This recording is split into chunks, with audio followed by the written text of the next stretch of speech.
Hello and welcome. Now in this video, we're going to start the process by creating a list.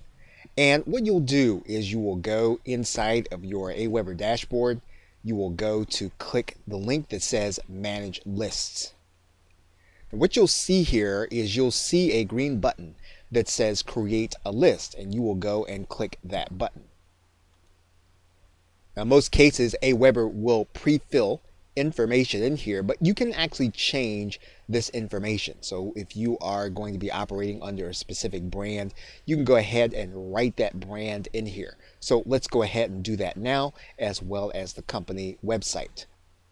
Now Aweber requires that you put a return address in your emails. They will pre-populate that information based on what's in your billing. Now, if you want to use a different address, you'll need to click this button and then you'll need to change the information. Once you do that, you will then write that address in and then you will save the information. So Aweber is going to ask you what sender name and email address that you want to use. And in general, what you're going to do is you're going to write in a sender name. And when you write in the sender email, you want to avoid using emails like Hotmail or Gmail or Yahoo. You want to use a server address email or an email address that you created with your domain name. Now, another thing that you'll want to do that will enhance your deliverability is you want to make sure that this sender email is not something like admin or support.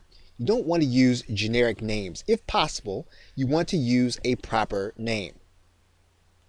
There is going to be another step based on the email address that you're going to put here, specifically if you're going to be using an email that you have control of through your domain name. But now, once you have all of the information in, the address you're going to be using, as well as the name and sender name, you can go ahead and click Next Step. Aweber will require you to give your list a name, but typically your customer will not see the name of this list or this explanation unless they choose to unsubscribe. So we're going to go ahead and we're going to describe the list and then give it a name, and we're going to keep it brief. As you can see here, you can only use 400 characters. So we're going to go ahead and do that right now. Okay, so once you've done that, you are going to then click Next Step. Now, Aweber has certain pre-approved subject lines, and you can use any of these subject lines that you feel is going to be most appropriate. Now, they will allow you to request approval for a custom subject line. Now, once you actually write the subject line in, Aweber will take time to approve it. In the meanwhile, what they'll use is they'll use one of the default subject lines that are at the top when you first sign in. So we're going to go ahead and click Cancel so that we can see these back, and we're just going to choose the first one.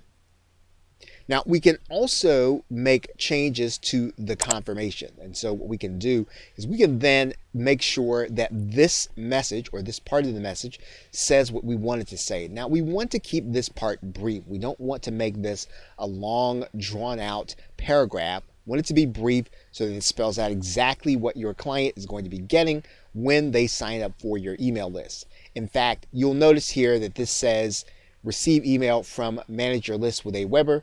We might want to restate that to be a little more natural. Okay, but again, we don't make too many changes and we don't make that very long. We can also insert personalization. So in other words, one of the things that we can do is we can actually add in information that will personalize based on the information that is collected. So when your client actually comes and they sign up for your list and they use their first name, we can actually customize that information so that it says their first name and then they'll see the message.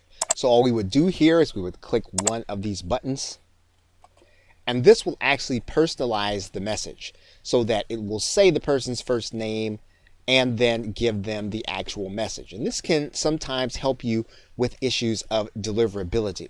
But again, that's optional. You don't have to do anything with this information. In fact, you can decide to delete out the information, click the edit button. You'll notice that that personalization is no longer in this space. We can actually edit the signature, and we can put in here a salutation or title. And then once we've done then all we'll need to do is then we'll need to click this approve message button, and then we will then be creating our list. Now, the only thing that really needs to be confirmed will be this subject line if you choose to change it.